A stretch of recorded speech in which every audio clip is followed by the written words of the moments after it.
Acara acara KMFH berjudul membaca artikel dari saudara Muhammad Nabil dengan penulis lainnya Siti S dan Andian A dengan judul Tinjauan Yuridis mengenai pertentangan hukum yang hidup dalam masyarakat dalam pasal 2 pada rancangan Kitab Undang-Undang Hukum Pidana dengan asas legalitas.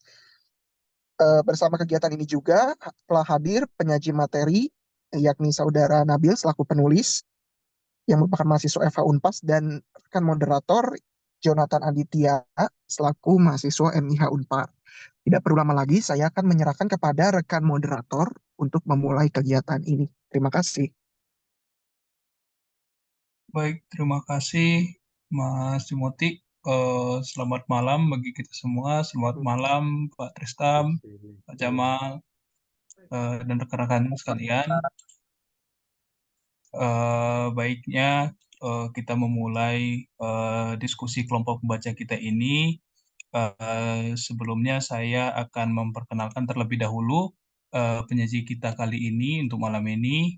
Eh, Penyaji kita adalah Nabil Fadilah, mahasiswa di Fakultas Hukum Universitas Pasundan.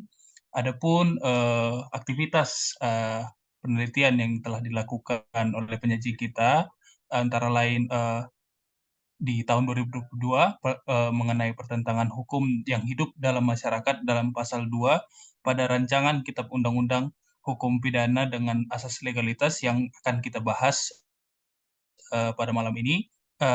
Implementasi nilai-nilai Pancasila dalam Undang-Undang Nomor 11 Tahun 2012 tentang Sistem Peradilan Pidana Anak, implementasi Peraturan Jaksa Agung tentang Kode Etik Perilaku Jaksa, kepastian hukum batas waktu penyelesaian sengketa hasil pemilihan kepala desa melalui upaya hukum peradilan tata usaha negara, dan hubungan pasal 5 ayat 1 Undang-Undang Nomor 48 Tahun 2009 tentang kekuasaan kehakiman dengan jurisprudensi. Kemudian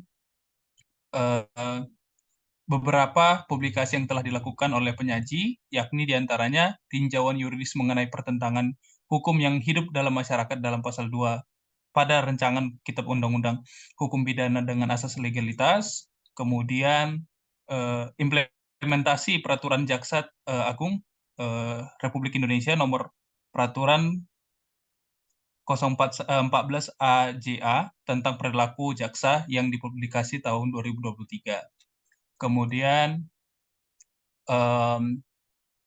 pemateri juga telah melakukan beberapa kegiatan pelatihan, yakni pemateri dalam pelatihan delegasi Universitas Pasundan, kontrak drafting dan negotiation di Penogoro Law Fair yang diselenggarakan oleh FH Unpas. Sekian perkenalan singkat daripada penyaji kita pada hari ini. Mungkin bisa langsung untuk penyaji dapat menyajikan materinya. Terima kasih. Untuk Mas Nabil, dipersilakan. Baik, terima kasih Mas Jonathan. Mungkin sebelumnya izin saya untuk menayangkan bahan tayang. Baik, bahan tayang akan ditampilkan. Akan ditampilkan oleh dari Mas Jonathan atau oleh saya, Mas? Boleh kalau misalnya dari saya, tapi ini ditampilkan, Mas. Dari saya aja lah, gak apa-apa Ya, ya. ya. Bismillahirrahmanirrahim. Assalamualaikum warahmatullahi wabarakatuh. Salam, Om Swastiastu, Namo Buddhaya, salam sejahtera bagi kita semua. Yang toh Bapak Tristan yang saya hormati, Bapak Farid yang saya hormati, Dr. Rika Kurniasa yang saya hormati, dan Bapak Ibu dan rekan-rekan yang berbahagia. Sebelum saya memulai diskusi kali ini, izinkan saya mengutip sebuah adagium yang adagium tersebut berbunyi Hoc audita perit, litera stricta manet. Suara yang terdengar itu akan hilang, tetapi tidak bagi yang tertulis. Inilah yang mungkin membuat saya memiliki motivasi untuk menulis sebuah artikel yang berjudul Tinjauan Yuridis mengenai pertentangan hukum yang hidup dalam masyarakat dalam pasal 2 pada rancangan Kitab Undang-Undang Hukum Pidana dengan asas legalitas. Saya memulai menulis artikel ini di saat saya semester 2 dan di saat rancangan KUHP, RKUHP ini belum disahkan oleh pemerintah.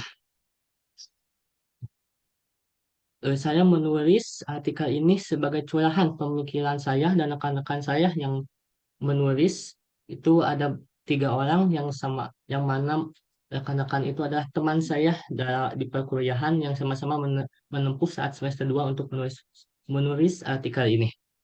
Bapak, Ibu, dan rekan-rekan yang berbahagia, apabila memerhatikan saya menyebutkan bahwa memberikan sambutan kepada Dr. Ika Kurniasari. Bapak, Ibu, dan rekan sekalian, di saat saya memulai permulaan untuk menulis artikel ini, saya mengalami kesulitan untuk mencari bahan bacaan dan sumbernya. Dikarenakan pada saat itu memang belum banyak yang mengetahui tentang adanya hukum yang hidup dalam masyarakat dimasukkan ke dalam rancangan kitab undang-undang hukum pidana.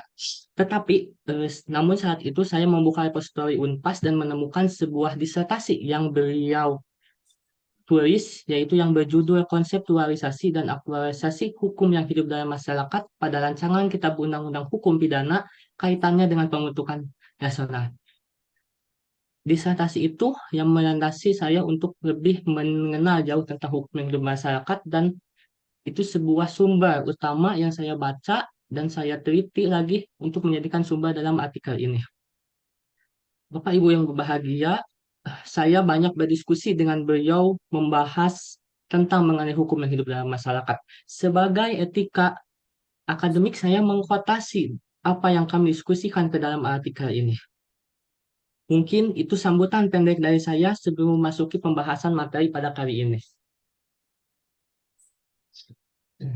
Baik, untuk materi diskusi yang pertama itu latar belakang yang mengapa kami atau saya mengambil permasalahan ini untuk diambil menjadi topik pembahasan yang sangat cukup menarik menurut saya.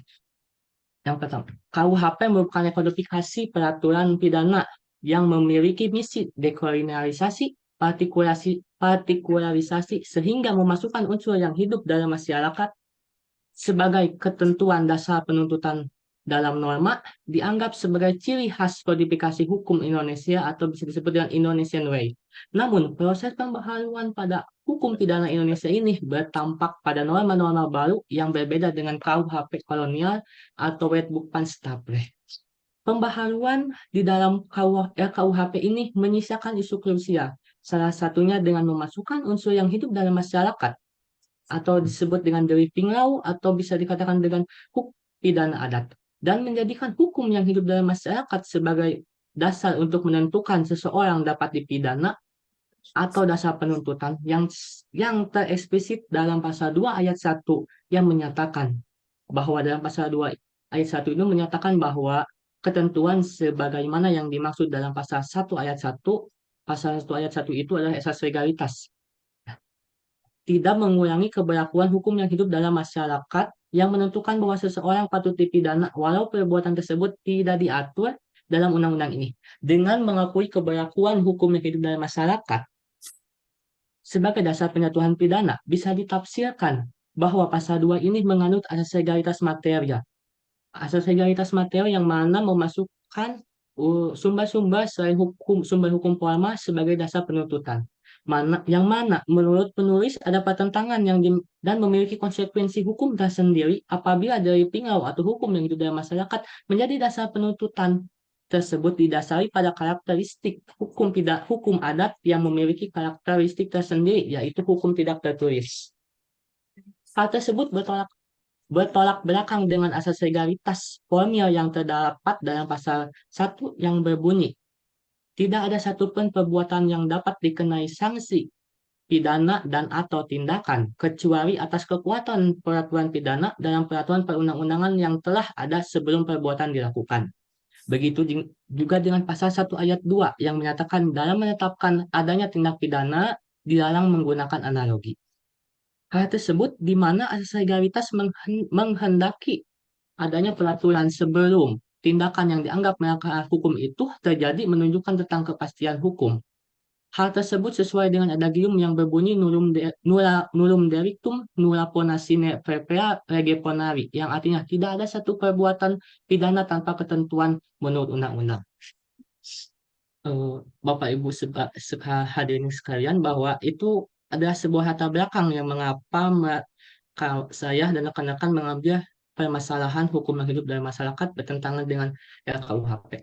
Untuk selanjutnya, pembahasannya itu asas legalitas. Mungkin rekan-rekan dan ibu bapak sekalian pasti sudah mengenal, tidak asing dengan asas legalitas. Bagi anak hukum, asas legalitas adalah asas yang fundamental, pasti semua orang pun mengetahui tentang adanya asas legalitas, dan asas legalitas juga ter tereksplisit di dalam peraturan yang dikodifikasi. Pasti dalam pasal 1 KUHP itu pasti ada asas legalitas. Karena mau bagaimanapun bahwa seseorang dapat dituntut atau dijatuhi sanksi atau tindakan harus berdasarkan legalitas. Baik Bapak Ibu sekalian, asas legalitas merupakan salah satu asas yang paling fundamental dalam hukum pidana di Indonesia. Asas legalitas pada dasarnya disebut sebagai principle of legality. Asas legalitas itu dicetuskan oleh von Feuerbach, seorang ahli hukum pidana Jerman yang tercantum di dalam bukunya yang berjudul Rechtbuch des Penrichtenrechts, yang ditulis pada tahun 1801, yang mendefinisikan asas legalitas secara mendasar ke dalam bahasa Latin, yaitu nulla puna sine lege, nulla puna sine crimine, nulla puna crimine sine. Di dasar adanya adagium yang berbunyi nullum delictum nulla puna sine praevia lege fonari. Puhler, seorang ahli hukum, memaknai asas legalitas sebagai moralitas hukum internal karena menjadi bagian terpenting dalam moralitas kewajiban yang menjadi sumber pembentukan norma hukum. Asas legalitas bertujuan memberikan batasan terhadap kesewenang-wenangan penguasa untuk mempidanakan seseorang karena di dalamnya mengandung arti lex stita, yaitu hukum harus tertulis, jelas, dan tidak boleh ditafsirkan secara anarki. Berbicara asas legalitas dalam RKUHP mengalami perluasan makna legalitas. Pasal 1 ayat 1 mengatur tentang asas legalitas formil yang menghendaki adanya peraturan sebelum tindakan yang dianggap melanggar hukum terjadi. Dengan menunjukkan asas kepastian hukum, hal ini disebabkan oleh proses hukum pidana yang bersumber pada undang-undang untuk penjatuhan pidana. Asas legalitas material pada pasal 2 ayat 1 yang mengakui keberadaan hukum pidana adat sebagai unsur delik dalam pasal dalam KUHP ini mengalami perluasan makna legalitas dengan mengakomodasi hukum yang hidup dalam masyarakat. Hukum yang hidup dalam masyarakat di sini oleh para pembuat undang-undang ditafsirkan sebagai hukum pidana adat. Sebagaimana yang terdapat dalam pasal 2 ayat 1 sebagai unsur dalam delik dan dalam penuntutan. Maka landasan filosofis pasal 1 yaitu nulla puna sine lege, tidak ada pidana tanpa undang-undang, sedangkan pasal 2 yaitu nulla puna sine iure, tidak ada pidana tanpa hukum. Hukum di sini dimaknai sebagai hukum yang tertulis dan hukum tidak tertulis. Berbicara mengenai driving law yang dalam pasal 2, hukum yang hidup dalam masyarakat, driving law itu bisa dikatakan sebagai hukum yang hidup dalam masyarakat, bisa juga ditafsirkan secara mudah sebagai hukum pidana adat. Driving law tereksplisit dalam pasal 2 RKUHP yang berbunyi, ketentuan sebagaimana dimaksud dalam pasal 1 ayat 1 tidak mengulangi keberlakuan hukum yang hidup dalam masyarakat yang menentukan seseorang patut dipidana walaupun perbuatan tersebut tidak diatur dalam undang-undang. Pembentuk undang-undang menyepakati bahwa hukum yang hidup dalam masyarakat dalam RKUHP ini adalah hukum pidana adat. Tetapi terminologi hukum yang hidup dalam masyarakat pada pasal 2 ini memiliki pengertian yang lebih luas daripada hukum pidana adat. Hukum yang hidup dalam masyarakat bukan hanya berkenaan dengan hukum pidana saja, tapi terhadap kebiasaan, kesusilaan, kesopanan, dan norma agama. Menjadi hukum yang hidup dalam masyarakat dan eksis di masyarakat sesuai dengan pendapat Supomo bahwa hukum adat merupakan hukum yang hidup dalam masyarakat, sebab ia lahir dari nilai-nilai yang hidup dan berkembang dalam kehidupan nyata dari masyarakat tersebut. Seiring dengan perkembangan zaman, pada saat ini hukum adat terus-menerus tumbuh dan berkembang seperti masyarakatnya sendiri. Hal tersebut sejalan dengan pernyataan Cicero yang menyatakan bahwa ubi societas ibius. Pernyataan tersebut menyatakan bahwa setiap masyarakat selalu ada hukum yang berlaku. Hukum yang berlaku pada masyarakat berfungsi untuk mengatur perilaku mereka. Bahkan hukum merupakan bagian dari perkembangan budaya masyarakat. Tidak heran apabila dikatakan bahwa hukum adalah produk budaya. Law as a product of culture menurut Martin Kringer. Hukum yang hidup dalam masyarakat atau dari Law pada saat ini merupakan bagian yang tidak dipisahkan dari hukum positif Indonesia khususnya dalam sistem hukum pidana. Akan tetapi pada saat ini keberadaan dari Law ditempatkan sebagai bagian dari sistem hukum pidana Indonesia menimbulkan permasalahan baru, terutama dalam perspektif asas legalisme. Isu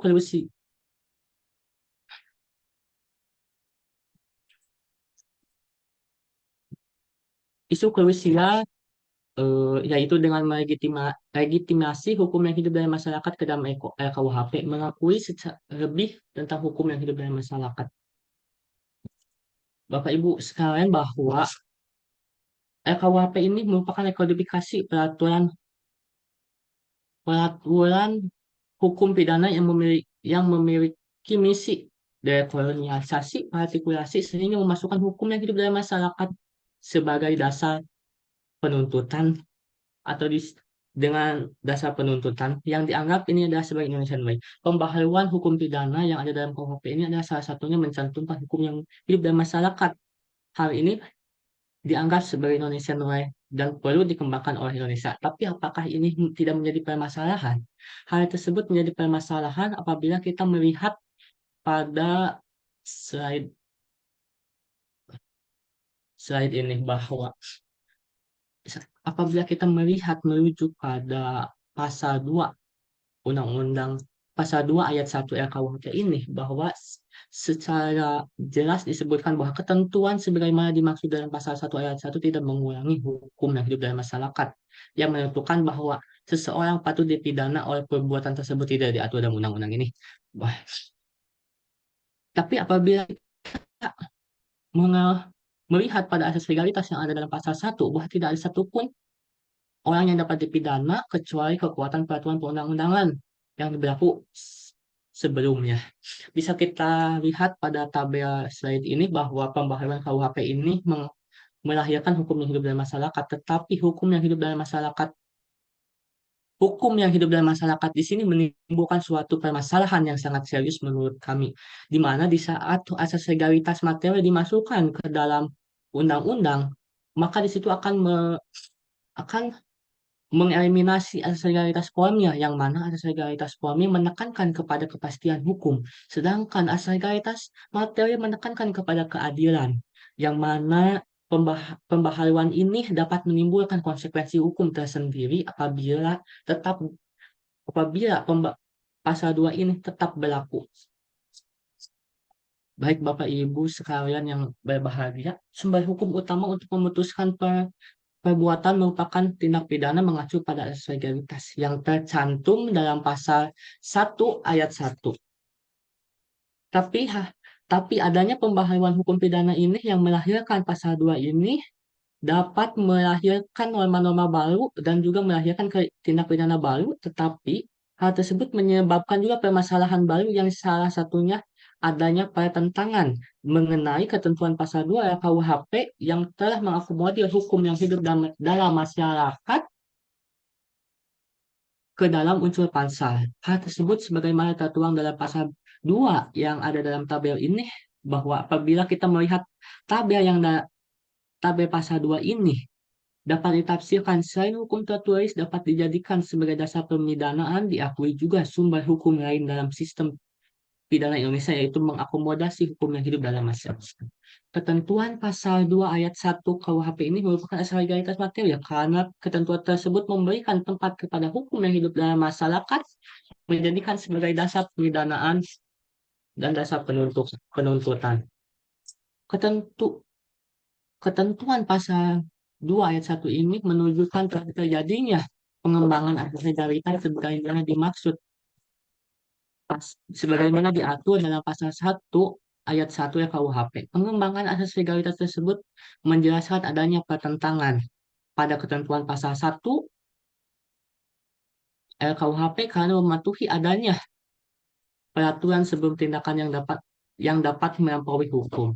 Maka dari itu ketentuan ini memegang teguh adanya kepastian hukum, sedangkan ketentuan pasal 2 ini mengesampingkan kepastian hukum dan memprioritaskan keadilan tersebut.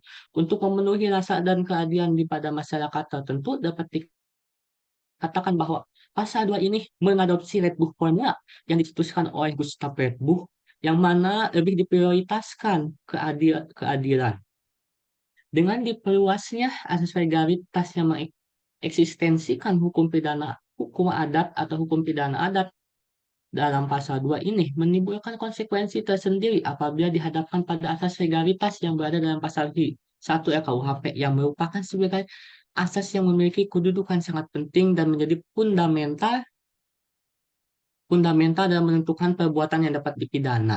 Terdapat rasa kekuatan aturan pidana dalam perundang-undangan yang menunjukkan eksistensi fundamental itu sendiri sehingga asas yang penting dalam hukum pidana.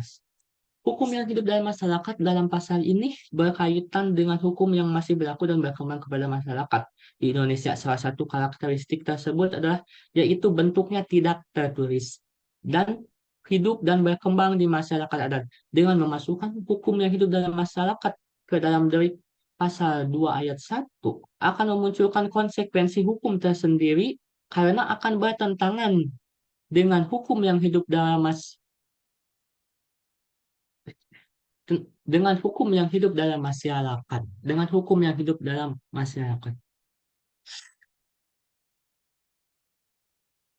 Pasal 2 ayat 1 yang mengakui delik tersebut ini apabila tetap dipertahankan akan mengakibatkan pertentangan dengan asas legalitas yang terdapat dalam pasal 1. Karena dengan setelah saya menyebutkan ciri-ciri hukum yang hidup dalam masyarakat seperti apa, maka dapat ditafsirkan bahwa dengan adanya hukum yang hidup dan masa dimasukkan ke dalam hukum nasional akan menghilangkan ciri khas hukum adat tersebut, yang mana hukum adat tersebut memiliki ciri khas yang berbeda dengan yang lain, yaitu hukum tidak tertulis namun senantiasa berkembang di kehidupan. Bapak Ibu sekalian, bahwa dengan adanya pertentangan asas legalitas apabila dihadapkan dengan KUHP karena dalam pasal 2 ayat 1 ada pasal yang menyatakan bahwa seseorang dapat dipidana walaupun tindak pidana yang dilakukan tidak diatur dalam undang-undang apabila melanggar hukum yang hidup dalam masyarakat. Hal tersebut sangat berbalik dengan pasal 1 yang mana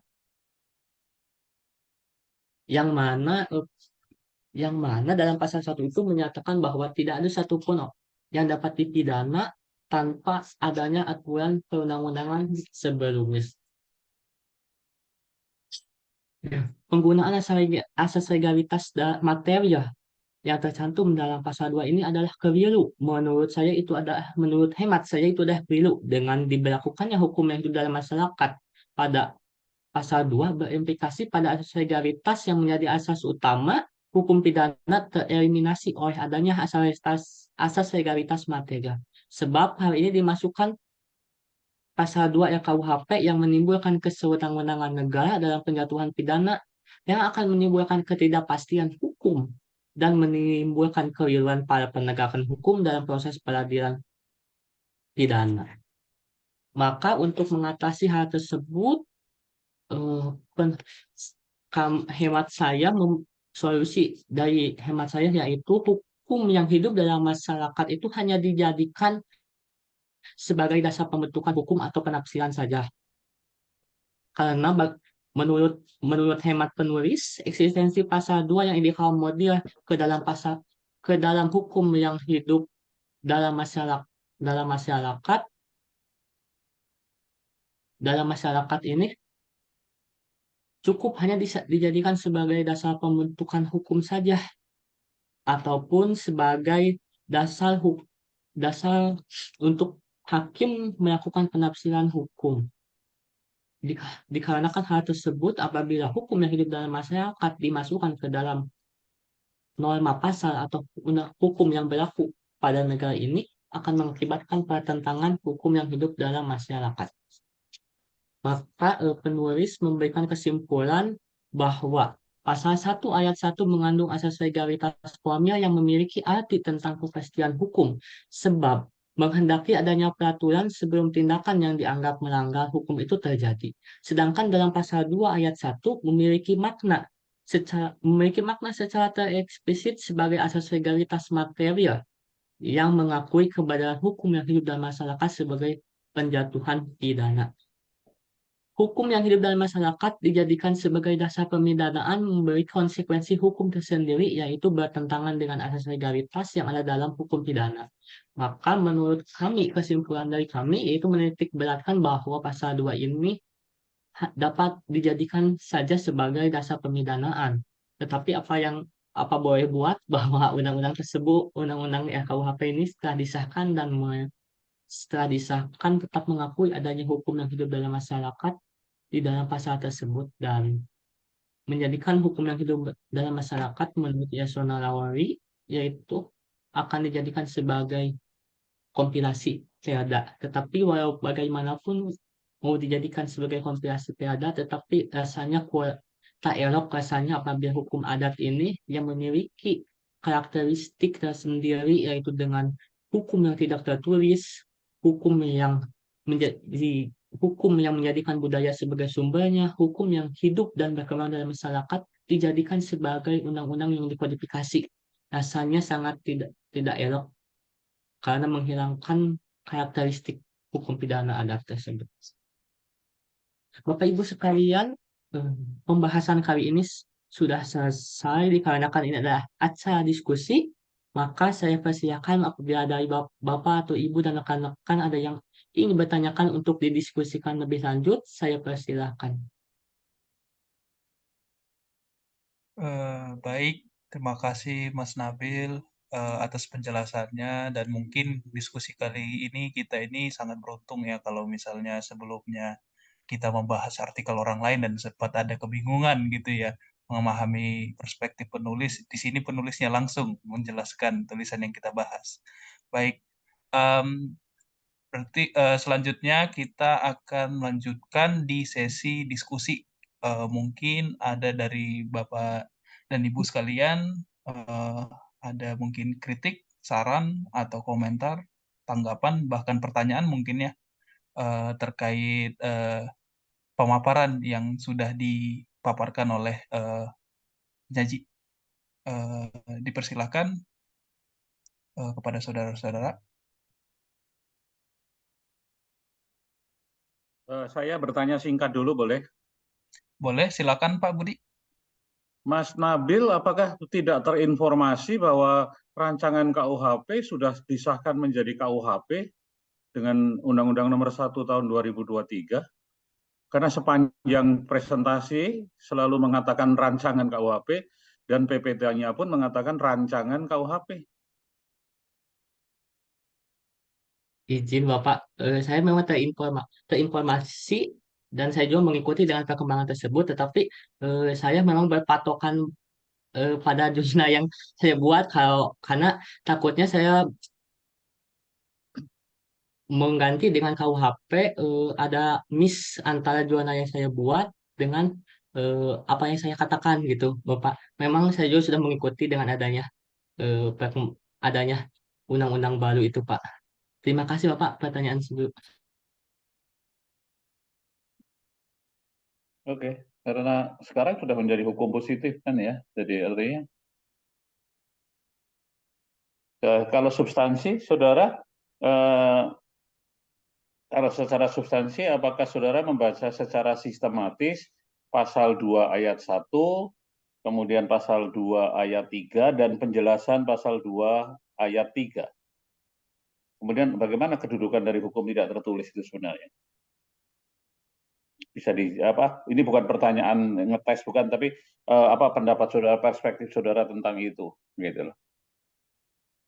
Baik Bapak, terima kasih sebelumnya. Mungkin yang saya tangkap apa, saya memang membaca secara sistematis tetapi tidak sangat mendalam secara mendasar dengan teori yang bisa dikatakan dengan komprehensif, dikarenakan saya memiliki keterbatasan pada saat itu saya membuat artikel ini pada saat semester 2, Bapak Budi.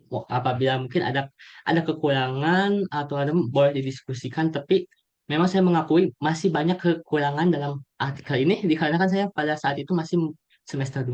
Nah, untuk kedudukan hukum yang hidup dalam masyarakat ini yang saya ketahui saat saya menulis ini itu bahwa hukum yang hidup dalam masyarakat memang berlaku dan diakuinya oleh Indonesia, tetapi kedudukannya memang sudah banyak yang aturan-aturan yang mengakui adanya hukum yang hidup dalam masyarakat, seperti halnya dalam kalau izin koreksi kalau tidak salah terdapat dalam Undang-Undang Dasar, dan juga kalau tidak ada juga di dalam Undang-Undang Kekuasaan Kehakiman pasal 1 ayat 5 yang mengakui bahwa hakim dan hakim konstitusi wajib mengakui adanya hukum yang hidup dalam masyarakat. Mungkin jawaban singkat dari saya, Pak Budi. Oke, terima kasih. Tapi kalau ini perspektif saya, kalau kita baca sistematis pasal 2 ayat 1, KUHP baru saya menyebutnya, bukan rancangan ya. Kalau kita baca pasal 2 ayat 1 KUHP baru, pasal 2 ayat 3 dan penjelasan pasal 2 ayat 3, maka sebenarnya hukum tidak tertulis itu, hukum yang hidup dalam masyarakat yang disempitkan menjadi hukum adat itu, hukum pidana adat itu nggak akan bisa dilakukan, nggak akan bisa diberlakukan, ya. Itu menunjukkan bahwa problematik dari falsafahnya, dari dasarnya, dari teorinya, sehingga tarik-menarik memberlakukan hukum yang hidup dan hukum sebagai dasar untuk memidana dan yang menolaknya itu sama kuatnya gitu loh. Yang kita sering sebut mazhab UI dan mazhab Undip itu. Kesannya mazhab Undip melalui pasal 2 ayat 1 itu mazhab Undip yang diadopsi oleh KUHP baru. Ya kan mazhab Undip itu ya itu hukum tidak tertulis, hukum yang hidup dalam masyarakat bisa digunakan sebagai dasar untuk memidana. Dan mazhab UI itu menolak itu. Jadi kesannya pasal 2 ayat 1 memang ini yang diambil, yang diadopsi adalah mazhab UI Undip gitu loh. Yang mengakui hukum tidak tertulis sebagai dasar untuk memidana. Tapi kalau kita baca pasal 2 ayat 3, di situ dikatakan, dan penjelasan pasal 2 ayat 3, bahwa hukum tidak tertulis itu harus diatur di dalam perda. Lagi seminar, Pak. Peraturan daerah. Yang Nah, peraturan daerah itu menurut Undang-Undang tentang pembentukan peraturan perundang-undangan, peraturan daerah itu termasuk salah satu hukum tertulis. Artinya ini jadi gimana sih sebenarnya ya, karena kalau kita lihat pasal 2 ayat 3 dan penjelasannya, berarti hukum adat itu hukum tidak tertulis. Sebenarnya hukum tidak tertulis lebih luas dari hukum adat. Ya, hukum tidak tertulis itu termasuk hukum kebiasaan. Hukum kebiasaan itu bisa sangat modern. Hukum adat itu selalu tradisional dan turun-menurun. Istilah yang digunakan pun sudah hukum tidak tertulis, tapi kemudian di ayat berikutnya hukum adat. Ya, itu kan dua hal yang berbeda. Dan kita ambil yang sempitnya, hukum adat. Hukum adat itu pun menurut pasal 2 ayat 3 dan penjelasannya itu harus ditulis dulu di dalam perda baru bisa berlaku. Nah, kalau ditulis dulu dalam perda kan berarti menjadi hukum tertulis. Jadi sebenarnya pasal 2 ayat 1 itu dinafikan oleh pasal 2 ayat 3. Ya, dinafikan oleh pasal 2 ayat 3 dan penjelasannya. Jadi itu tidak konsisten ya, jadi hampir nggak ada, kemudian nggak ada maknanya. Pasal 2 ayat 1 itu menjadi tidak ada maknanya kalau kita baca secara sistematis. Ya, tapi sebenarnya diskusinya kita bisa buat lebih teoritis, tentang bagaimana sih sebenarnya harusnya mengakui hukum adat itu, gitu lah. Sekarang kan kita pinginnya mengakui hukum adat, tapi politik hukum kita, hukum adat ditegakkan oleh pengadilan negeri kan, oleh pengadilan nasional. Hukum adatnya mau diakui, ya dihormati, diakui, tapi lembaga pengadilan yang menegakkannya tidak diakui. Mungkin nggak sih mengakui hukum adat tanpa mengakui kelembagaannya? Ya kelembagaan hukum adatnya udah nggak diakui. Ya kalau kita lihat Undang-Undang 151, ya di daerah-daerah yang hukum adat masih hidup, hakim boleh menjatuhkan, hakim itu siapa? Hakim pengadilan negeri menjatuhkan pidana berdasarkan hukum adat loh. Berarti hukum adatnya diakui, tapi lembaga adatnya nggak diakui.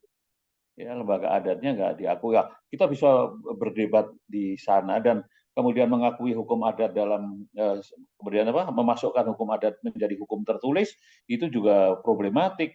Hukum adat itu yang dinamis, berkembang terus gitu kan. Begitu dia ditulis, ya berhenti udah. Sifat dinamisnya berhenti. Dan karakter yang paling utama dari hukum adat itu justru dinamisnya itu. Tapi begitu dia ditulis, ya berhenti dia sifat dinamisnya itu. Justru karakternya itu berhenti gitu. Ya kan? Nah, sehingga politik hukum tentang bagaimana kita mau mengakui hukum adat, menurut saya itu yang penting sekali kita diskusikan gitu. Ya, apakah mengakui hukum adat kemudian harus dirumuskan menjadi materi hukum tertulis? Kalau begitu berhenti sifat dari hukum adat. Ya, kelebihan dari hukum adat yang dinamis tadi menjadi berhenti. Kemudian yang sekarang menjadi hukum tertulis yang menjadi hukum tertulis atau tidak yang menegakkan politik hukumnya adalah pengadilan negeri, pengadilan negara. Ya, di mana mengakui hukum adatnya kalau kelembagaannya tidak diakui gitu loh. Kalau kelembagaannya tidak diakui.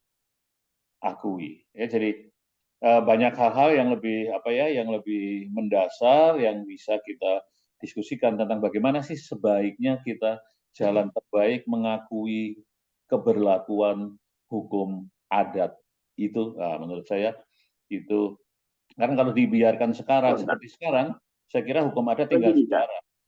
Ya, dan mungkin mata kuliah hukum adat di fakultas hukum itu jangan-jangan tinggal membicarakan sejarah hukum adat waktu Van Vollenhoven menulis, sejarah hukum adat waktu siapa namanya siapa itu penulis hukum adat yang lain itu menulis itu. Jangan-jangan yang diajarkan adalah sejarah hukum adat, bukan hukum adat yang berjalan yang sekarang ada. Dan menurut saya memang sudah sadar atau tidak, sengaja atau tidak dibunuh oleh paham legisme. Ya, yang hukum tertulis memang banyak kelebihan, ya punya kelebihan maksud saya. Tapi politik hukumnya kemudian membunuh hukum adat, ya politik hukumnya membunuh hukum adat. Itu sih pendapat saya. Terima kasih.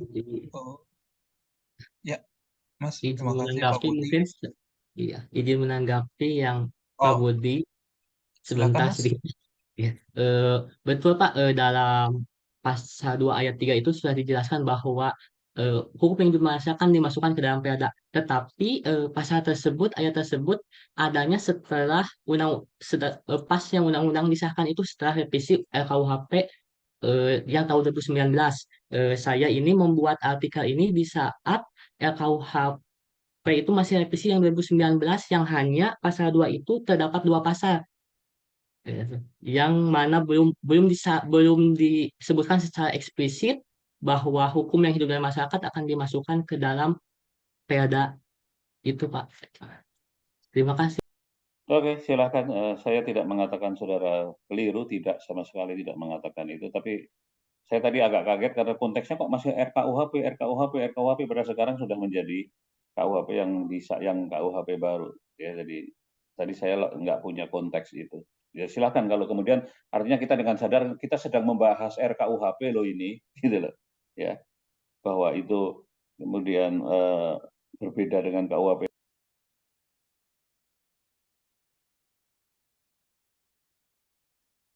mungkin punya nilai historis membahas tentang rancangan itu. Kalau nanti kemudian dibandingkan dengan KUHP yang sekarang kemudian berlaku, ya itu silahkan. Saya tidak mengatakan bahwa itu keliru. Ya silahkan.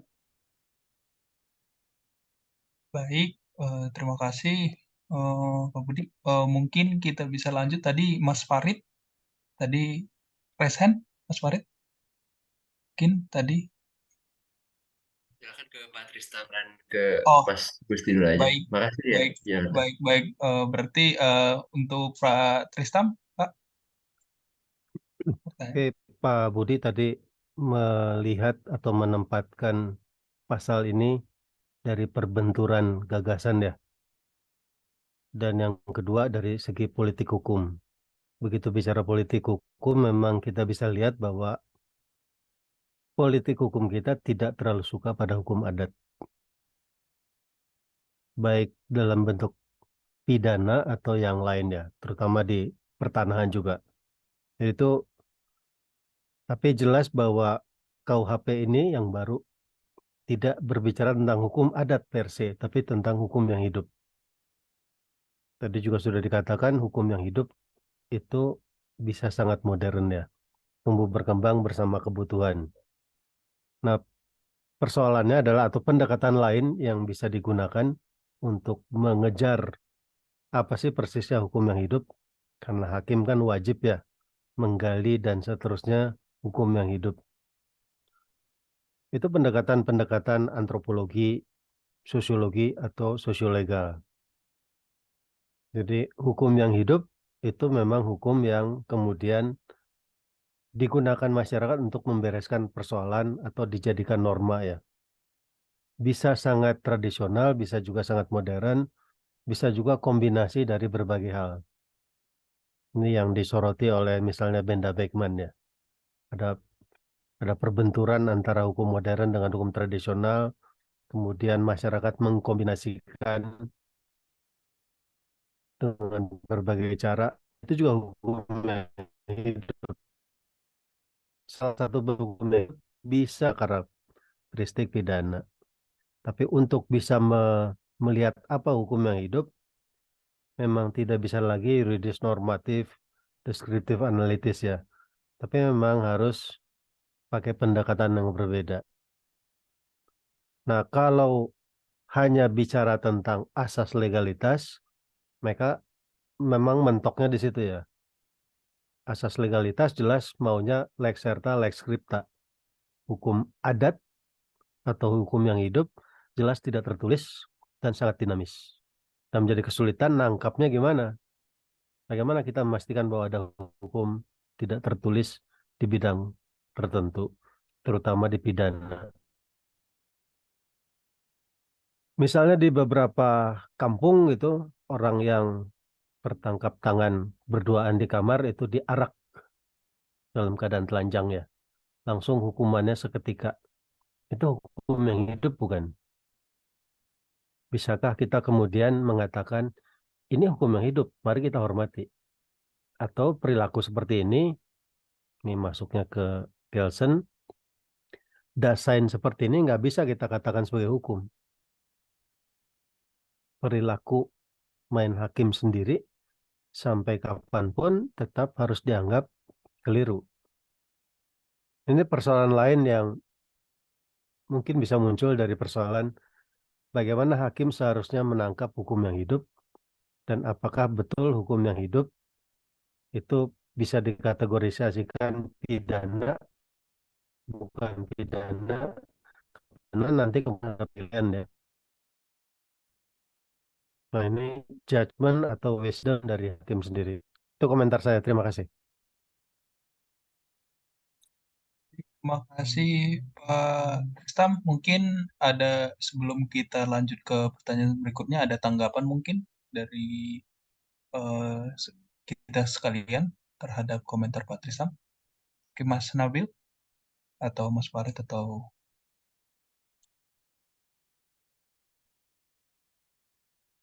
tidak ada? Dari saya cukup. Baik. Oh, oke. Baik. Berarti kita selanjutnya mungkin ke Mas Gusti. Silakan Mas untuk bertanya. Oke, baik. Terima kasih moderator. Pak Tristam juga terima kasih.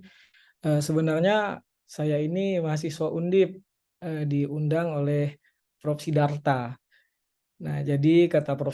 Sidarta, FH Unpar itu mengadakan diskusi-diskusi berkolaborasi dengan BINUS, dan saya diundang oleh karena itu. Terima kasih kepada penyaji Pak Tristam. Saya juga punya buku-buku beliau ini yang beliau terjemahkan, punyanya General Meling. Salam juga buat Mbak Maria Ulfah Aswar Piki. Oke, sangat menarik ketika kita berbicara mengenai asas legalitas.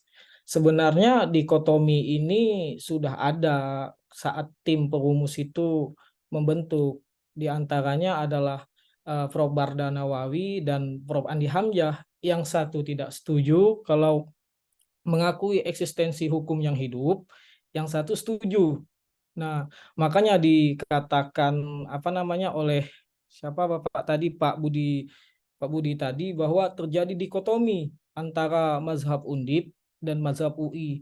Sebenarnya saya agak sedikit tidak setuju dengan statement itu, karena ketika membentuk KUHP nasional ini, waktu saat itu masih RUU, benar kata pemateri, tim itu ya berdiskusi, berdebat, ada tesis, antitesis.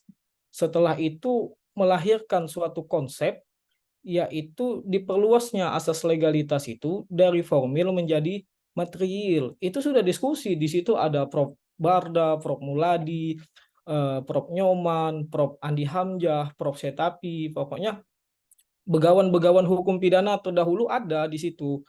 Nah, berkaitan dengan itu, mungkin every knowledge must begin with history. Kita harus balik ke seminar nasional 1963.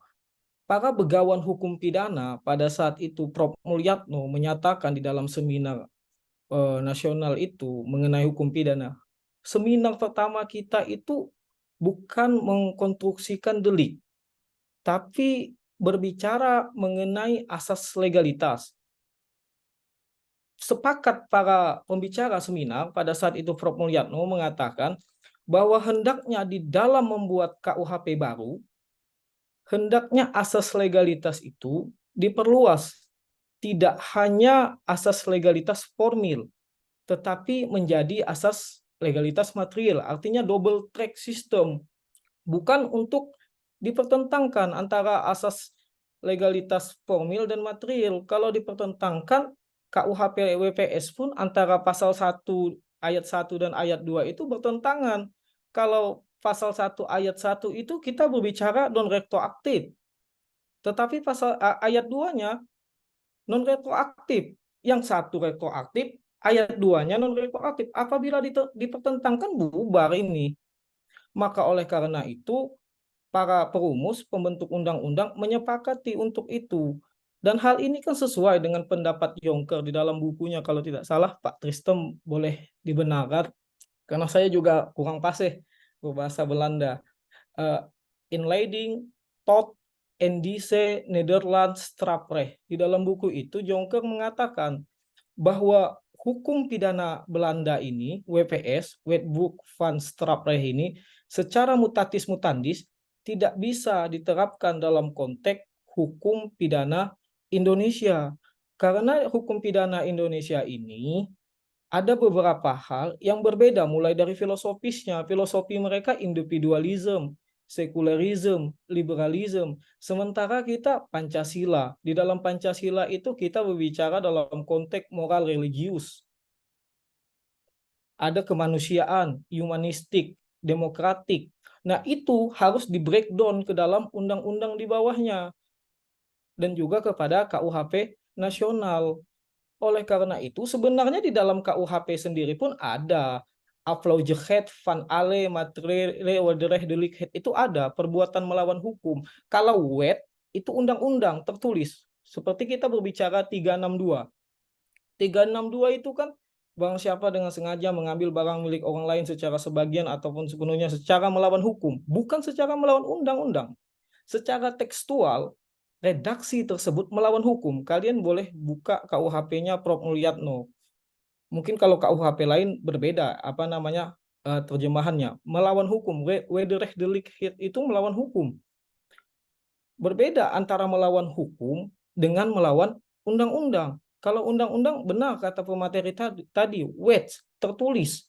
Jadi ide KUHP itu kita juga harus pahami berangkat dari ide keseimbangan antara keseimbangan legalitas formil dan legalitas material. Nah, tadi pertanyaannya bagaimana peradilan adat dan lain sebagainya. Kita ketahui dulu asas legalitas itu mengatur apa sih?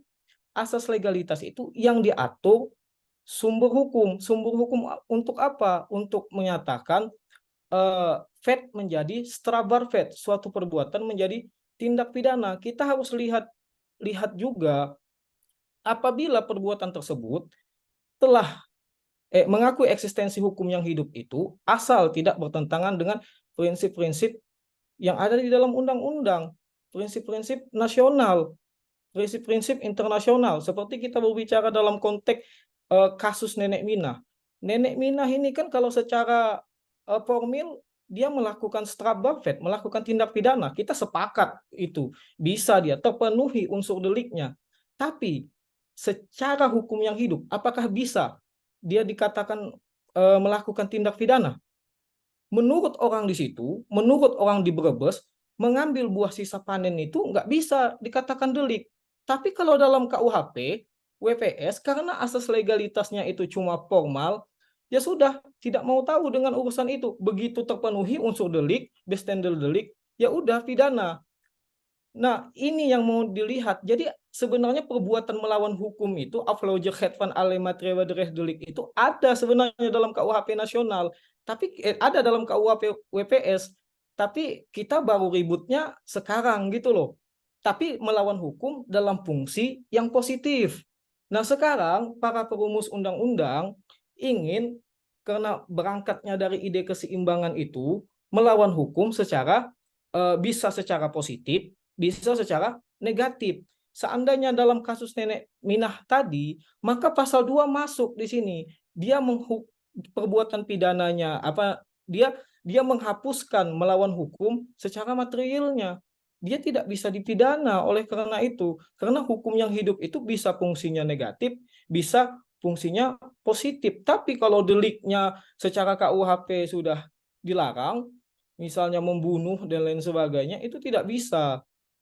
Nah, maka oleh karena itu sangat menarik diskusi pada hari ini, karena lengkap ini ada teman-teman dari UI, dari UGM, jadi kita bisa saling berdiskusi.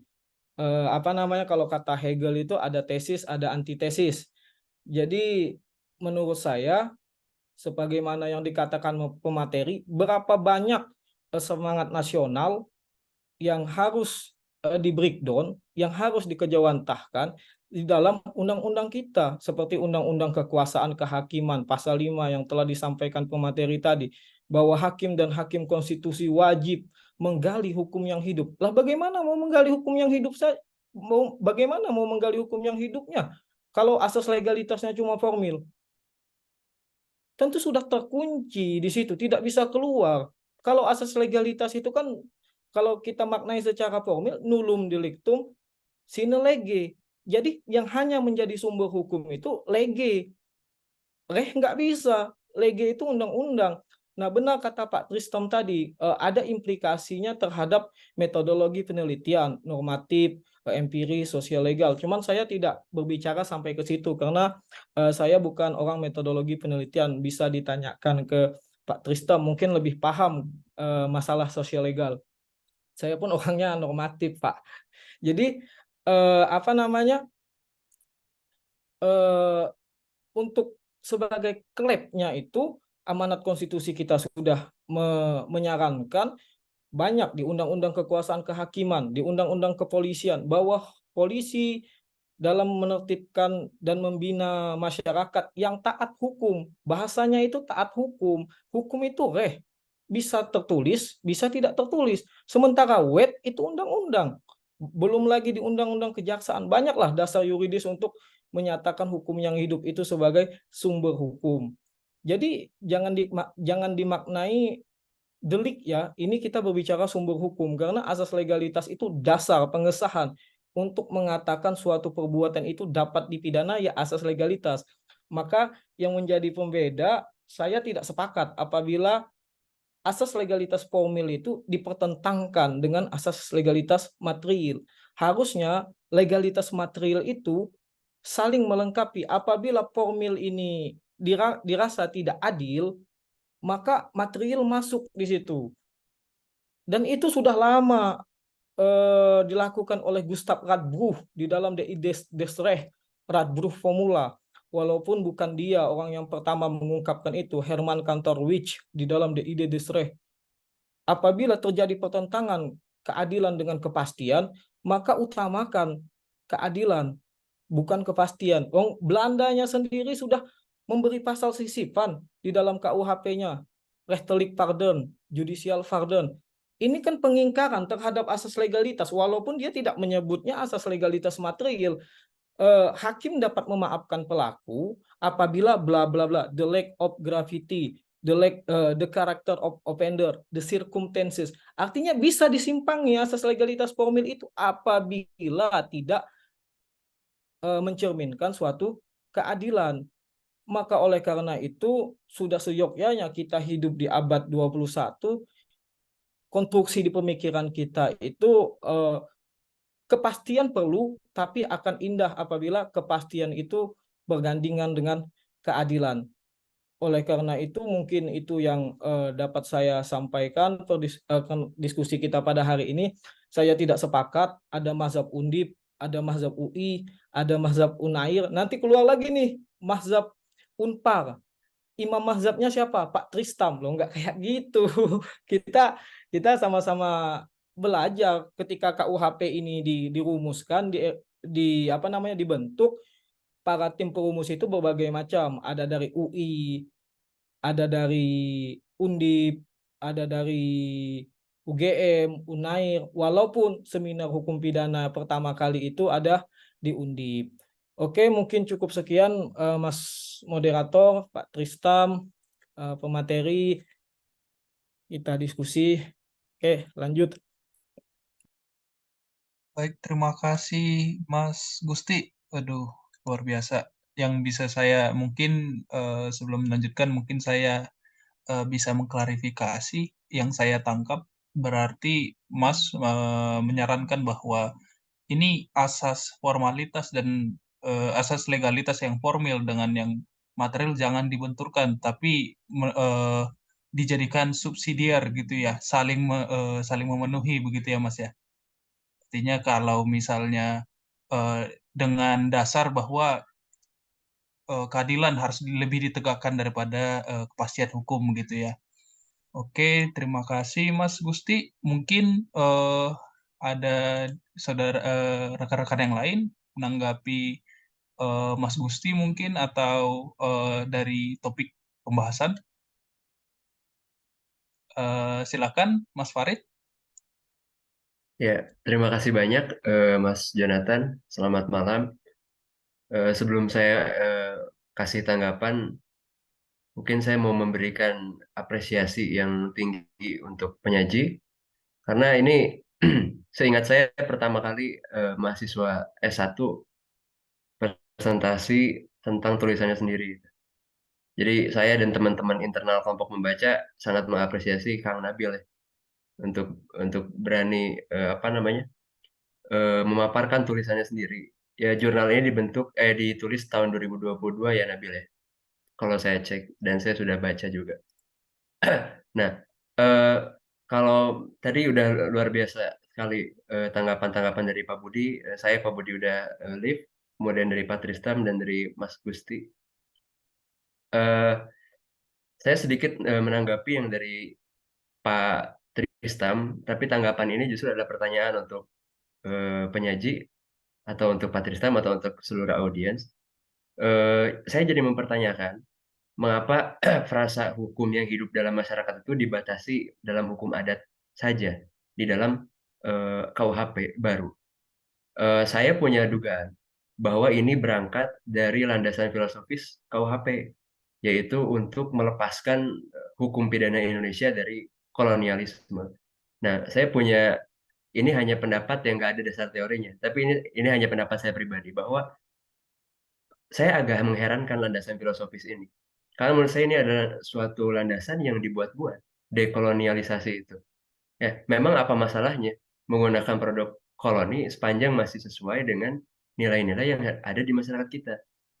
Saya pikir ini nggak ada masalah ya. Buktinya BW masih kita pakai sampai saat ini. Meskipun sudah banyak ya gagasan-gagasan untuk mengubah BW.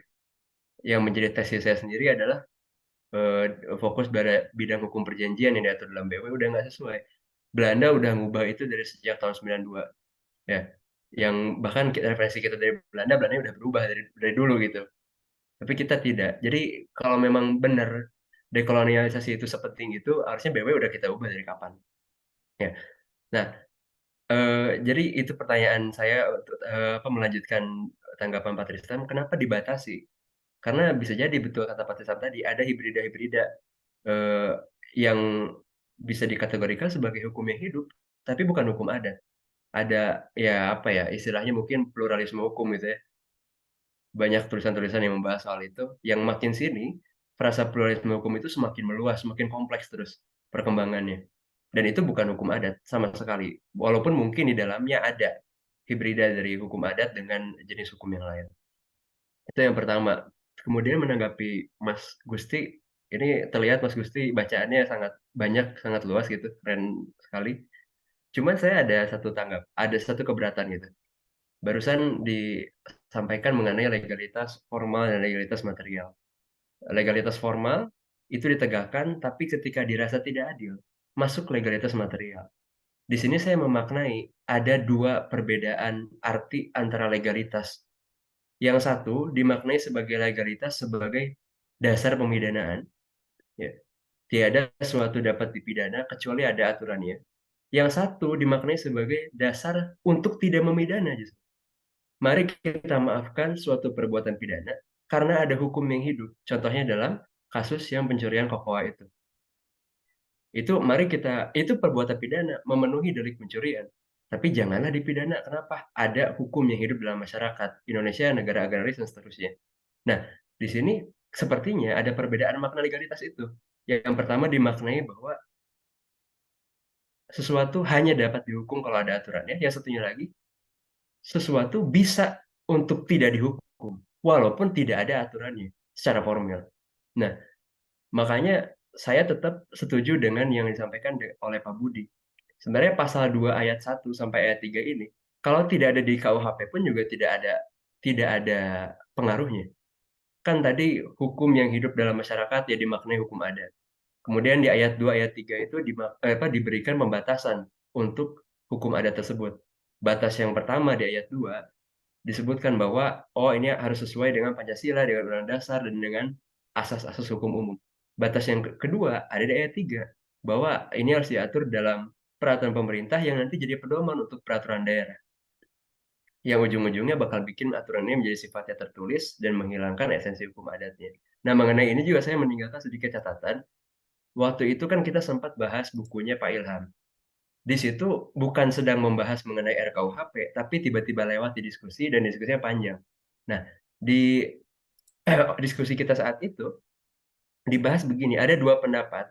Yang pertama dari Supomo dan kebanyakan ahli hukum adat lainnya yang memberikan posisi bahwa sifat non-statuternya hukum adat itu adalah esensial bagi hukum adat.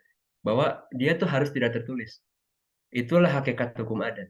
Kata Supomo, Hazairin, dan lain-lain. Tapi ada juga satu pendapat yang mungkin kalah ya dari pendapat ini. Saya mengutip dari bukunya Pak Ilham yang mengutip Sudiman, Kato Hadiprojo. Jadi dia bilang bahwa unsur tidak tertulis itu bukan esensi hukum adat, tapi dasar pemikiran adat adalah esensinya. Jadi walaupun itu dibentuk secara tertulis nanti, tetap kalau dia memiliki dasar-dasar pemikiran hukum adat, masih bisa dibilang sebagai hukum adat.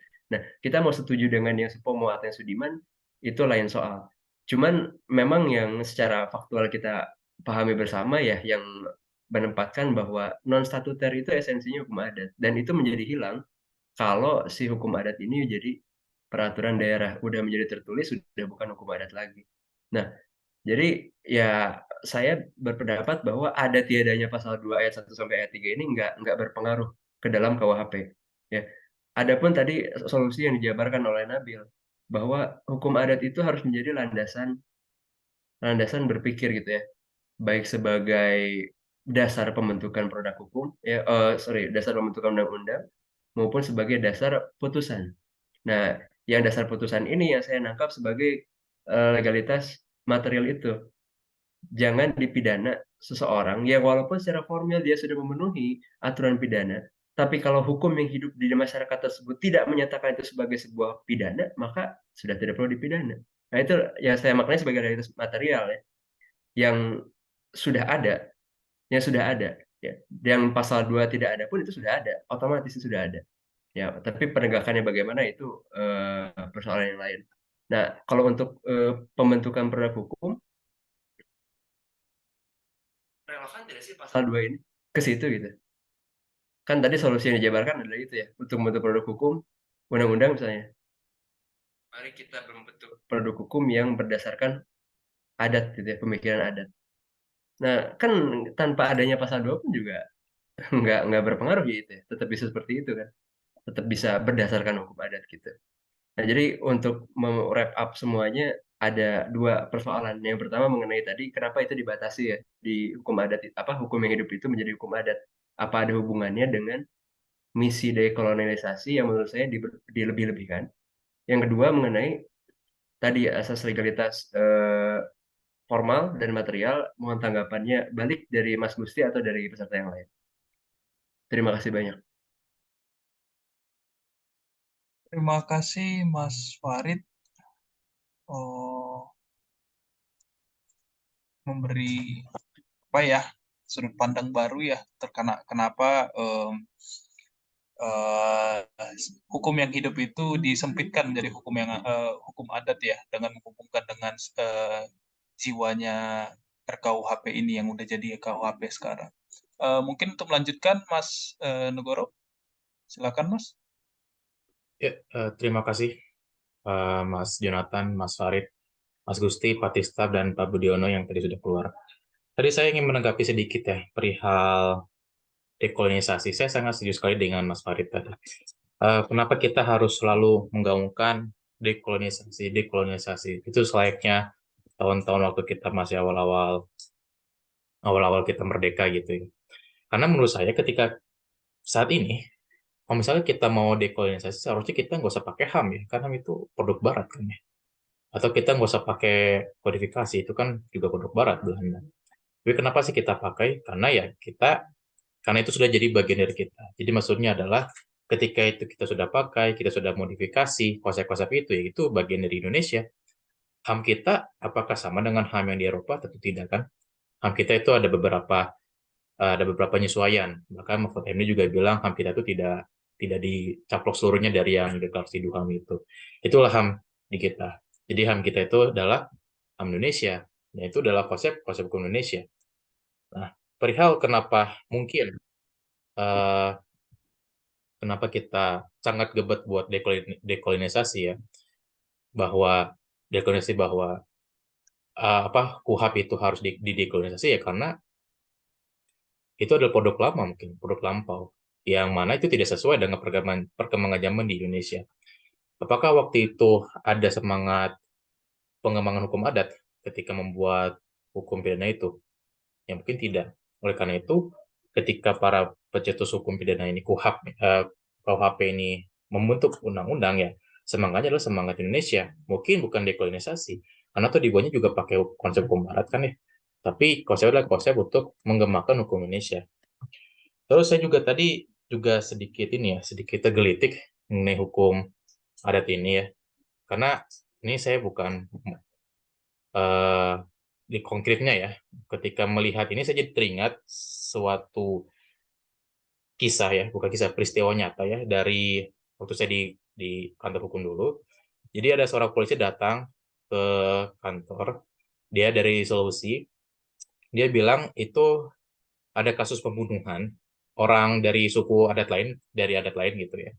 Korbannya itu adat A, pelakunya adat B. Nah, di adat A ini, di adat B ini, ketika dia membunuh, itu cukup damainya itu bukan dengan penjara seperti konsep hukum kita kebanyakan, tapi kasih daun sirih. Di Sulawesi, sorry, di daun sirih. Nah, ketika udah kasih daun sirih, sudah bertama-tama, sudah ada upacara adat, sudah selesai memaafkan. Nah, itu hukum adat kita. Apakah hukum dengan KUHP baru itu bisa terpenuhi? Apakah hakim bisa menyatakan bahwa ini sudah membunuh? Adat ini tidak terima karena itu bukan adat mereka. Tapi apakah bisa hakim menyatakan bahwa ini sudah selesai, tidak dihukum? Karena adatnya B ini adalah tidak menghukum, karena sudah selesai sesuai dengan hukum adatnya. Apakah itu termasuk hal yang diinginkan oleh KUHP pidana kita sekarang ini? Itu juga harus didiskusikan, bukan?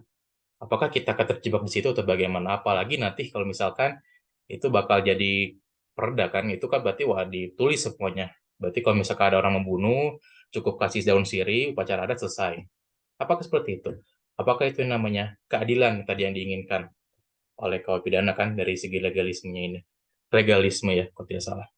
Terus tadi saya juga mungkin ya juga tertarik dengan tadi ya Mas Lucy tadi bilang kalau tidak ada mazhab ya, mazhab Unpad, Patristam.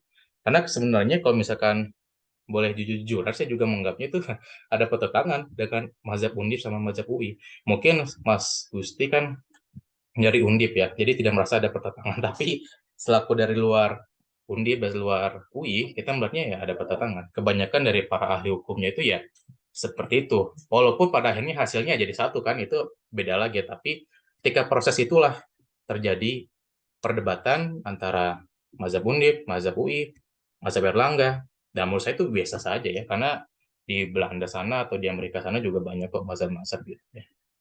Mungkin seperti itu tanggapan saya. Terima kasih. Terima kasih Mas Negoro. Mungkin Mas Nabil menanggapi. Baik. Terima kasih atas pendapatnya tadi Mas Gusti, Mas Negoro, Pak Farid yang sangat luar biasa. Mungkin saya mulai menanggapi dari yang Mas Gusti. Pembahasan atau pendapat yang diberikan oleh Mas Gusti sangat berbobot ya. Mungkin beliau banyak membaca buku-buku.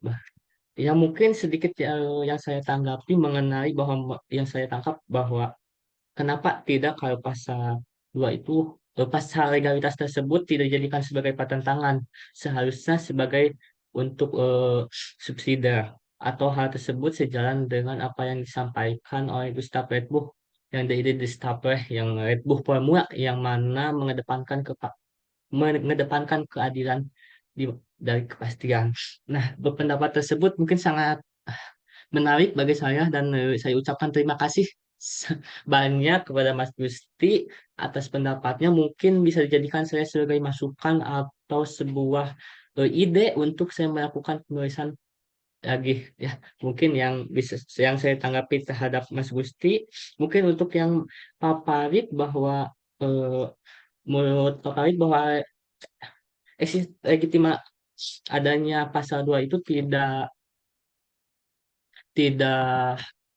kalau tidak disantumkan dalam pasal 2 pun tidak menghilangkan untuk sebagai di dalam hukum ya, dalam konstruksi hukum bahwa dikarenakan hukum yang dalam masyarakat tersebut sudah ada dalam undang-undang lainnya sebelum adanya dimasukkan ke dalam KUHP tersebut, adanya di dalam Undang-Undang Kehakiman dan pasal 5 ayat 1 yang mana menyatakan bahwa hakim dan hakim konstitusi wajib menggali nilai-nilai yang hidup dalam masyarakat eksistensinya.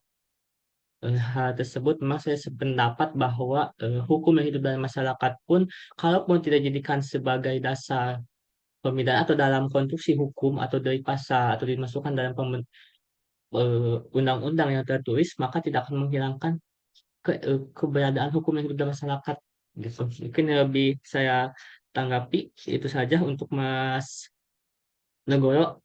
Terima kasih atas pendapatnya dan untuk Pak Farid, Mas Gusti, terima kasih banyak atas pendapatnya. Baik Mas Nabil, mungkin teman-teman rekan-rekan sekalian ada tanggapan lainnya memang mengingat waktu kita selesai jam 8.45 ya, tapi masih ada banyak waktu mungkin teman-teman. Saya izin menanggapi, Mas. Baik, silakan Mas Gusti. Oke, baik. Terima kasih kepada Mas Farid dan Mas Negoro tadi membicarakan semangat dekolonisasi. Kenapa tidak ada dekolonisasi terhadap hukum perdata, hukum tata negara, dan hukum-hukum yang lainnya? Ya, saya tidak tahu untuk hal itu. Tanyakan saja kepada begawan-begawan hukum perdata, begawan-begawan hukum tata negara, begawan-begawan hukum bisnis, karena sesuai dengan kualifikasi keilmuan saya pidana, saya tidak akan menjawab di luar itu. Hal itu tercermin sebenarnya di dalam GBHN, amanat-amanat nasional. Hendaknya ketika KUHP ini diberlakukan, Wetboekpanstrafrecht diberlakukan saja, tidak boleh serta-merta dipahami secara tekstual. Itu amanat dari Prof. Mulyatno, Begawan Hukum Pidana UGM. Nah, oleh karena itu dilakukanlah seminar pertama mengenai hukum pidana. Seminar pertamanya itu 1963 di Universitas Diponegoro. Yang diubah itu apa? Yang dibicarakan itu apa di dalam seminar itu? Yang dipertentangkan itu apa? Dan menghasilkan konklusi apa? Nah, konklusinya bukan mengubah sih sebenarnya. Hendaknya asas legalitas formil ini dilengkapi dengan asas legalitas material. Karena mengingat keindonesiaan ini ada hukum yang hidup. Saya tidak tahu kenapa itu diterjemahkan sebagai hukum adat. Padahal secara redaksional benar kata Pak Tristam tadi, yang tertulis itu hukum yang hidup. Hukum adat dan hukum yang hidup itu beda. Hukum yang hidup itu, hukum adat udah ada di dalam hukum yang hidup, tapi hukum yang hidup itu banyak lagi jenis-jenisnya, ada kebiasaan dan lain sebagainya. Nah, untuk menjawab kenapa asas legalitas material ini perlu dikejawantahkan, di breakdown ke dalam KUHP nasional, kita melihat berapa case di Indonesia ini sangat menyayat hati, seperti Mbok Minah. Hakim paham kalau Mbok Minah itu tidak bersalah. Bazar, hakim paham Bazar itu tidak bersalah, hanya kehausan mengambil semangka. Tapi apa? Karena hakim tidak punya dasar untuk tidak mempidana dia. Jadi saya katakan tadi, asas legalitas material itu sebagai penyeimbang formil, bukan alasan rechtvaardigheidsgrond, bukan sebagai alasan penghapus pidana saja, tapi justru dia bisa mempidana juga. Hukum yang hidup itu, legalitas material itu di satu sisi juga bisa mempidana. Makanya ketika kita berbicara dalam konteks asas legalitas, kita pahami asas legalitas itu apa sih? Dasar menyatakan pet menjadi strabarvet, itu asas legalitas. Seperti contoh Nenek Minah itu. Nenek Minah itu kan secara material itu tidak melawan hukum, tapi secara formil itu melawan hukum. Terpenuhi unsur deliknya, bestandel deliknya tepat.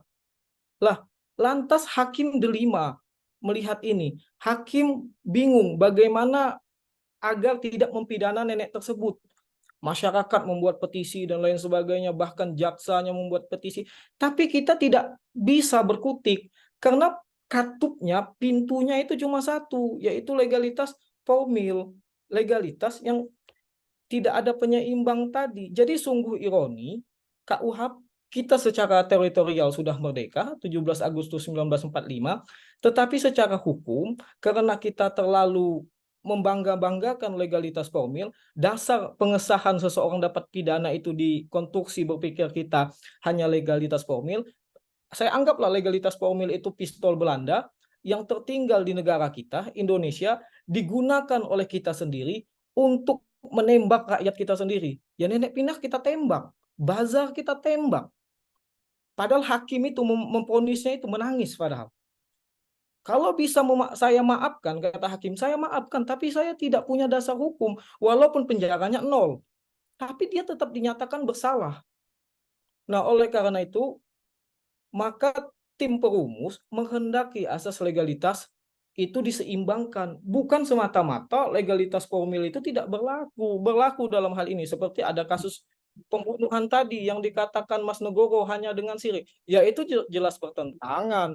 Kan ada tuh di pasal 2-nya itu sepanjang tidak bertentangan dengan undang-undang ini. Sekarang di dalam KUHP nasional mengkonstruksikan delik pembunuhan tidak. Mengkonstruksikan berarti ada orang tersebut harus dimintai pertanggungjawaban pidana. Oleh karena itu dia bisa dipidana kecuali dengan alasan-alasan yang lain hakim bisa memaafkan dia, ada asas rechtelijk pardon dan lain sebagainya.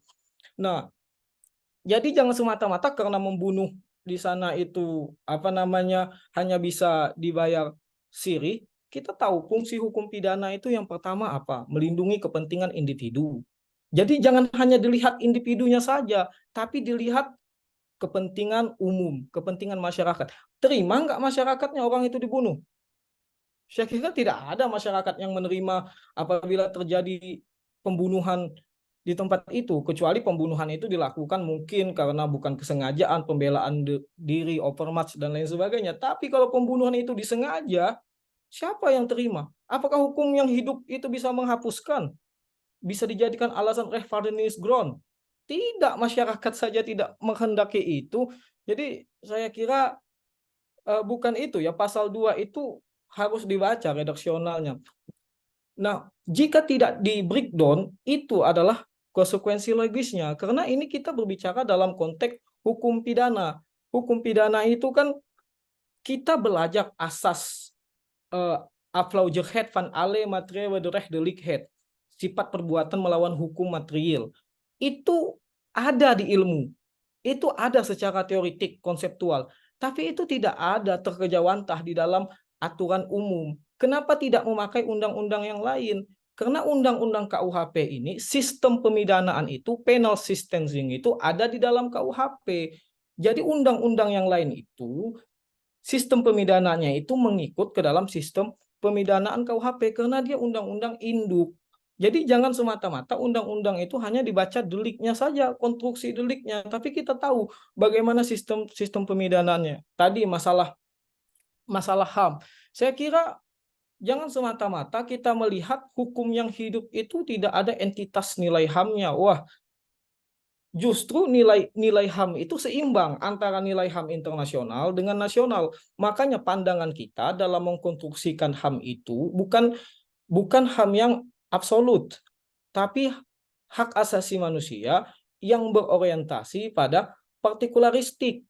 Partikularistik itu apa? Keseimbangan antara hak asasi manusia dan Pancasila. Jadi harus diseimbangkan itu. Contoh, apa konsekuensi logisnya ketika kita berbicara dalam pidana mati? Mungkin di pidana WVS itu, pidana mati itu adalah pidana yang pokok. Dalam hal ini pidana yang utama. Lah apa kita mau nggak perlu melakukan dekolonisasi? Sementara Belandanya saja sendiri yang membawa undang-undang itu ke kita, digunakan undang-undang itu untuk menjajah hukum kita, sudah berapa kali? 350 kali mungkin ya Pak Tristam yang lebih tak paham, melakukan perubahan. Sementara kita masih kekeh ingin mempertahankan Wetboek van Straffrecht. Saya kira sungguh ironi ya, padahal bangunlah jiwanya, bangunlah badannya. Ini badan yang kita bawa, apakah badan yang masih individualistik, sekularistik, liberalistik, karena tidak ada pengaruh Pancasila di situ. Yang kedua, WPS itu kan turunan Kode Penal Prancis. Pada saat itu belum ada human right, belum ada Kongres Hak Asasi Manusia. Apakah ada nilai-nilai HAM di situ? Saya kira tidak ada kalau dilihat dari historis lahirnya hak asasi manusia. Kongres hak asasi manusia yang pertama kalau nggak salah 55. Berarti WPS 1918 diberlakukan. Belandanya saja sudah berapa kali mengubah, Perancis saja sudah berapa kali mengubah dengan ide-ide elektabilitas elistis, dengan ide-ide kelenturan, walaupun dia masih memegang prinsip formal di dalam KUHP nasional, dalam WVS itu tidak ada asas rechtelijk pardon. Dalam KUHP WVS itu tidak ada asas aflaujerheid van alle schuld. di dalam sistem pemidanaannya. Kita hanya tahu sebagai pasal 44, tapi bagaimana asas itu dijelaskan tidak ada. Nah, makanya KUHP ini di breakdown secara teoritik itu masuk ke dalam sistem pemidanaan agar menjadi pedoman bagi hakim. Nah, saya setuju dengan Mas Farid. Saya melihat sebenarnya Mas Farid, kalau kita lihat historical, itu tidak dikejawantahkan di dalam perda. Saya sangat setuju dengan statement Mas Farid. Tapi ketika ingin mau goals, Taufik Basari itu instruksi. Saudara mungkin kenal Mas Taufik Basari ya dari Nasdem. Di Komisi 3 itu Taufik Basari kali kong dengan Prof. Edi berdebat dan sebagainya panjang dengan Prof. Pujiono. Akhirnya muncul suatu middle way. Nggak apa-apa hukum yang hidup. Tapi hukum yang hidup itu harus dituliskan di dalam perda. Nah, saya setuju dengan Mas Farid. Kalau dituliskan di dalam perda, ya berarti udah jadi normatif lagi, udah jadi positif lagi. Sebenarnya sebelumnya itu belum ada formulasi seperti itu, Mas Farid. Jadi saya setuju dengan itu. Kalau sudah dikejawantahkan di dalam perda, ya udah itu hukum positif. Tidak ada lagi esensi nilai hukum yang hidupnya itu. Bagaimana? Padahal nilai hukum yang hidup itu bisa sebagai mempositifkan, bisa sebagai menegatifkan, menegasikan. Kalau secara formal dia pidana, secara material dia tidak dipidana, maka hakim menimbang dalam hal itu, Mas Farid, melihat hakim, karena bagaimanapun putusan itu berdasarkan subjektif hakim. Karena teori kita itu negatif, Wetherlick, Boyce teori. Tetap ada esensi subjektifnya hakim. Maka inilah pedoman menjadi bagi hakim untuk menjatuhkan atau tidak menjatuhkan pidana. Di dalam KUHP WPS tidak ada itu, tapi dalam KUHP kita ada asas, ada aturan, ada tujuan, ada pedoman. Tujuan orang dipidana itu apa? Dan pedoman untuk menjatuhkan dan tidak menjatuhkan pidana itu apa? Jadi kalau melihat pendapat Mas Farid, ya saya sangat setuju. Karena ketika itu dikejawantahkan di dalam perda, maka ruang lingkup hukum adat itu bukan hukum adat, hukum yang hidup itu sebagai legalitas material semakin dipersempit. Mungkin demikian Pak Moderator. Terima kasih Mas Gusti. Mungkin ini karena kita ada sisa waktu, cuman tinggal sedikit ya. Mungkin dipersilahkan untuk Mas Farid. Oke, makasih. Saya singkat aja. Makasih Mas Gusti. Kembali ke soal legalitas tadi ya. Mungkin di sini saya membaca di sini ada double standard yang digunakan untuk memaknai asas legalitas. Di satu sisi, legalitas formil dimaknai sebagai dasar pemidanaan. Tapi di lain sisi, legalitas material dimaknai sebagai dasar untuk tidak memidana. Contoh dalam kasus Nenek Mina tadi. Kasus Nenek Mina secara formil adalah strafbar fate. Tapi oleh material, strafbarnya kita hilangkan. Kenapa? Ya ada hukum yang hidup. Nah, jadi di sini saya pikir ada nggak sinkron. Asas legalitas formil itu mempersoalkan mengenai kapan seseorang layak dipidana. Asas legalitas material mempersoalkan tentang kapan seseorang tidak layak dipidana. Hapuskan strafbar dari strafbar fate-nya. Kalau yang formil, tambahkan strafbar kepada fate. Nah, yang ada di pasal 2 ayat 1 itu justru menambahkan strafbar terhadap fate berdasarkan aturan hukum yang hidup. Jadi kalau makna yang Mas Gusti tadi maknai legalitas material itu adalah untuk mempertimbangkan yang kalau nggak adil berdasarkan yang formal, terapkan yang material. Kayak Nenek Minah tadi itu mencederai rasa keadilan kita karena dia harusnya nggak dipidana. Saya setuju dengan itu. Atau dengan kasus-kasus yang lain yang banyak kita temukan ya, yang mencuri semangka, yang apa. Tapi yang saya nggak setuju adalah ketika orang dipidana berdasarkan asas legalitas material. Yang nggak ada, tadi Pak Tristan sempat singgung kalau saya nggak salah, ada 2 orang berduaan di apartemen bisa dipidana karena ada hukum yang hidup.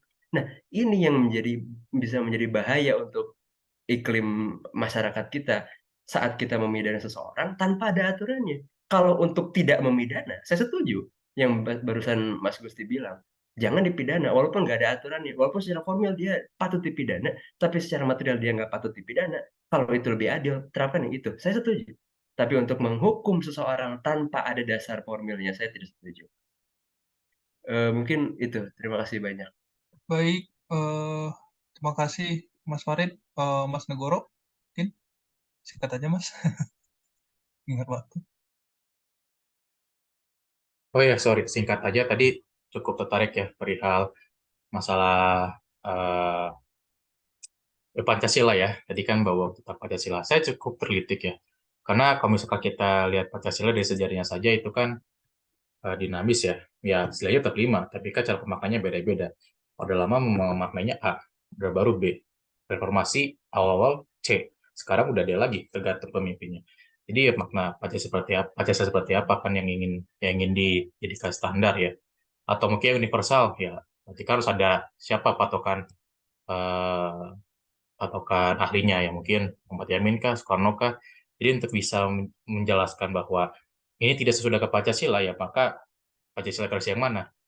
Soekarno saja disebut sebagai pencetus Pancasila itu suka berubah-ubah Pancasilanya, tergantung pidatonya. Kalau pidatonya tentang gerakan non-blok ya beda lagi. Kalau pidato tentang mendukung ini beda lagi. Jadi itu untuk perihal Pancasila. Nah tadi untuk perihal yang hukum adat ya. Ya saya sangat setuju sekali kalau misalkan itu bertentangan dengan undang-undang harus dihukum berdasarkan undang-undang. Jadi Mas Gusti bilang juga Mas Gusti sangat normatif. Tapi permasalahannya adalah kalau misalkan mempertimbangkan segala putusan itu berdasarkan hukum yang hidup dalam masyarakat, ya kenyataannya yang tadi seperti saya bilang, masyarakat di situ tidak apa-apa kalau misalkan mereka itu ada anggota keluarga terbunuh, mereka kasih sirih karena mereka mementingkan harmonitas ya. Harmoni ya kalau masyarakat hukum adat kan. Beda seperti kita ya, harmoni kita adalah dia harus penjara, tapi kalau misalkan masyarakat hukum adat, harmoni dia adalah ya udah kita ikhlaskan, kita memaafkan. Saya ingat juga beda-beda kan ya hukum adat di sana sama kita juga beda. Sama seperti yang ada di Papua. Oke, menurut kita tidak manusiawi ketika seorang ibu itu memotong tangannya ketika dia meninggal. Tapi di sana ya sah-sah saja dan semua orang mengakui itu. Dan itu kan termasuk pembiaran ya. Apakah itu tidak bisa dijadikan sebagai pertimbangan atau bagaimana? Atau misalkan yang culik terus kawin itu di NTT atau NTB. Menurut mereka biasa-biasa saja gitu kan. Dulu ya, kalau sekarang sudah tidak ada lagi. Nah itu ya, yang tadi juga saya sangat setuju kalau misalkan ya, sebenarnya kalau nggak diatur juga nggak apa-apa hukum adat ini. Karena kalau misalkan diatur jadinya seperti ini kan. Terdapat kebingungan dari kita sendiri untuk seakan-akan memaksakan hukum adat ini harus ada, pada akhirnya kita juga kelimpungan bagaimana caranya. Karena kalau misalkan boleh jujur-jujuran saja, konsep kita memahami hukum pidana saat ini ya konsep hukum barat toh. Tapi kita masakan konsep hukum adat yang 180 derajat terbalik. Nah, kita mau fusion. Tapi bagaimana caranya? Ya makanya tadi kita mau fusion tapi politik hukum tetap politik hukum yang barat. Yang notabene itu adalah politik hukum Indonesia juga. Karena sudah kita pakai dan kita modifikasi sebagai konsep hukum kita. Mungkin itu saja. Terima kasih. Terima kasih Mas Nugroho. Mungkin bisa satu lagi ya, Mas Ramsan. Singkat aja, Mas. Ya, makasih ya. Makasih kawan-kawan. Salam hormat Pak Tristan dan Pak Jamal. Saya mau coba begini ya, mencermati hasil diskusi tadi. Sebenarnya begini, saya memandangnya dari segi praktisi hukum begini. Ada kata yang saya kutip dari yang sifatnya Al-Katabiah, katanya begini, ketika kamu memutuskan suatu perkara, janganlah memihak orang miskin, tetapi jangan pula terpengaruh oleh orang kaya. Jangan karena dia miskin, maka seakan-akan kalau kita tidak memidana dia, maka itu disebut adil. Jadi dalam pergumulan antara kepastian hukum dengan keadilan, kata kuncinya ini menurut pandangan saya adalah harmonisasi antara keadilan dengan kepastian hukum. Seperti kasus Mina misalnya kata kawan-kawan tadi, dia tetap dihukum karena secara legalitas formal itu harus dihukum. Tetapi dengan ringan, hukumannya menjadi ringan. Sehingga terjadilah di sana harmonisasi antara keadilan dengan kepastian hukum. Jadi kita tidak boleh mempertentangkannya.